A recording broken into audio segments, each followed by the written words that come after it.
Let's talk about India and Pakistan. Now we know that there has been serious escalation between these two countries recently. What I will try to do is focus on the main events leading up to this escalation and what led to this escalation, what I think of the whole situation. I will not go into the details of the operations that were carried out by both sides. I will just share my general thoughts about the whole situation, what I think about Pakistani actions and what I think about the Indian actions. So let's start with the Pahalgam terrorist attack. It all started on 22nd April when a number of gunmen carried out a terrorist attack in the Pahalgam region of Indian-held Kashmir. The attack resulted in the killing of at least 26 tourists. 25 of them were Indians, and there was one Nepali that was also targeted in the attack. Now, according to eyewitnesses, the attackers asked about the religion of the killed before killing them, and based on the religion, only Hindus were killed.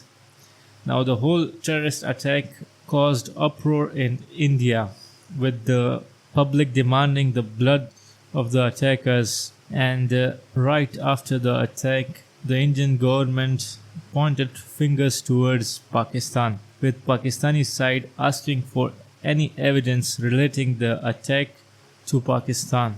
Now this is just my opinion, but I think there wasn't any evidence that linked the attack to Pakistan, and India, based on the history of the Kashmir region and the Pakistani involvement in Kashmir, pointed towards Pakistan, saying that historically Pakistan has been involved in terrorist activities in Kashmir, and that suggests that the current round of terrorist violence is also supported by Pakistan.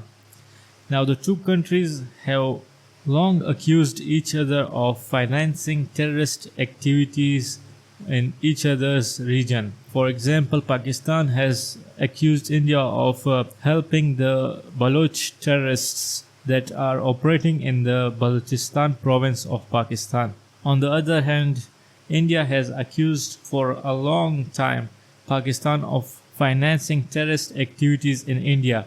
The 2001 Parliament attacks, the 2008 Mumbai attacks, they have been linked to Pakistan because there were terrorist groups like Lashkar-e-Tayyiba, Jaish-e-Mohammed that were present in Pakistan or operating from Pakistan in India. On the other hand, Pakistan says that an Indian intelligence officer with the name Kulbhushan Yadav has been captured in Balochistan while helping the Balochistan terrorist groups.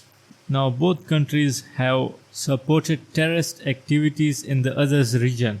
So why the current situation could be any different?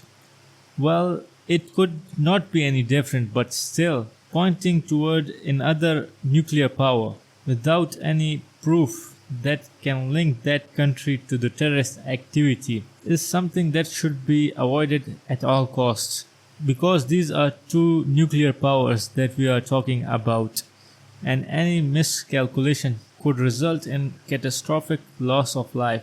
On the other hand, this is just my opinion. I think the way India is behaving is like a hegemon.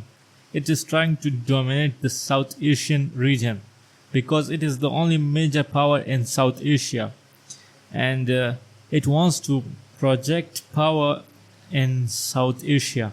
And my reasoning for this is based on the similarities that I find between India and Israel. Israel wants to dominate the Middle East. That is the sole reason it wants to destroy the nuclear capabilities or make sure that Iran does not acquire any nuclear weapons. And if we look how Israel deals with Lebanon and Syria, we can find the similarities with India, how India is currently dealing with Pakistan.